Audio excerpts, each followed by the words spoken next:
Ces consommateurs qui ont manifesté et obtenu de magasins en grande surface l'affichage bilingue dans l'ouest de l'île de Montréal font aussi partie de la clientèle libérale. Ce sont les libéraux sous le règne de Robert Bourassa qui avaient assoupli la loi afin de permettre l'affichage dans les deux langues.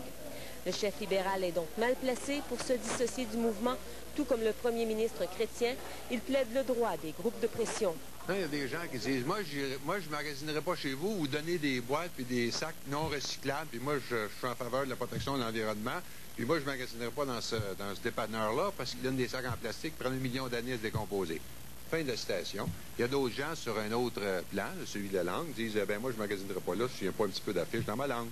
Ça rentre, le magasin dit ça, ce qu'il veut faire. Daniel Johnson retourne l'arme contre le gouvernement Bouchard, qui, selon lui, a créé cette situation en recréant la commission de surveillance de la langue française pour calmer les purs et durs du Parti québécois. M. Bouchard a décidé de brasser la soupe. Le Parti québécois a décidé de brasser la soupe, malgré que Camille Lorrain a dit que le français s'est jamais aussi bien porté. Les libéraux se sont réunis en caucus à la veille du congrès de la commission jeunesse du parti. Fidèles à leur clientèle, les députés refusent de se dissocier des consommateurs mécontents. C'est une loi qu'on a votée. Je pense que c'est une loi qui reflète un consensus au Québec et dans cet esprit-là, l'esprit de la loi doit être respecté. Ça fait partie des moyens de pression qui sont utilisés par la population, mais rien ne vaut, tant sur le plan des relations de travail que de l'environnement que de la langue, de la paix sociale. En fait, le chef libéral n'est plus pressé par les échéances électorales et référendaires. Il a du temps devant lui pour doter son parti d'un nouveau programme politique. Un parti qui, dit-il, est essentiellement québécois et non le petit frère ou le petit cousin du fédéral. Ce parti politique a décidé que pour la prochaine élection, son programme doit refléter les aspirations et les ambitions de 7 millions de Québécois. Mais les jeunes libéraux ne sont pas prêts à représenter tous les Québécois.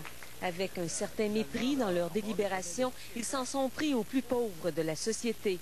Par une majorité écrasante, ils ont adopté dans l'enthousiasme une résolution sur le travail obligatoire pour les assistés sociaux. Ça va leur faire sortir de leur maison à place de rester à écouter des soap operas toute la journée.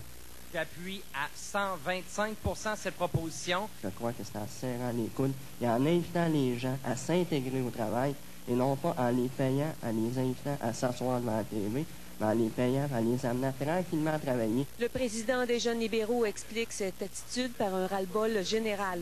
Loin de prendre ses distances, il affirme que cette revendication est présente dans tous les comtés. Donc, donnons à ces gens-là une chance de sortir, d'aller à l'extérieur, de rencontrer des gens, de se faire des contacts et éventuellement, ça permettra à ces gens-là de réintégrer le marché du travail, de retrouver une dignité. Le chef libéral n'a pas caché son malaise. Il n'a toutefois pas désavoué ses jeunes, mais il a tout de même pris ses distances. Le programme du Parti libéral du Québec est un programme qui met le citoyen au centre des préoccupations, qui est socialement juste. Les jeunes libéraux ont aussi voté pour une médecine à 2 vitesses, celle des riches et celle des pauvres.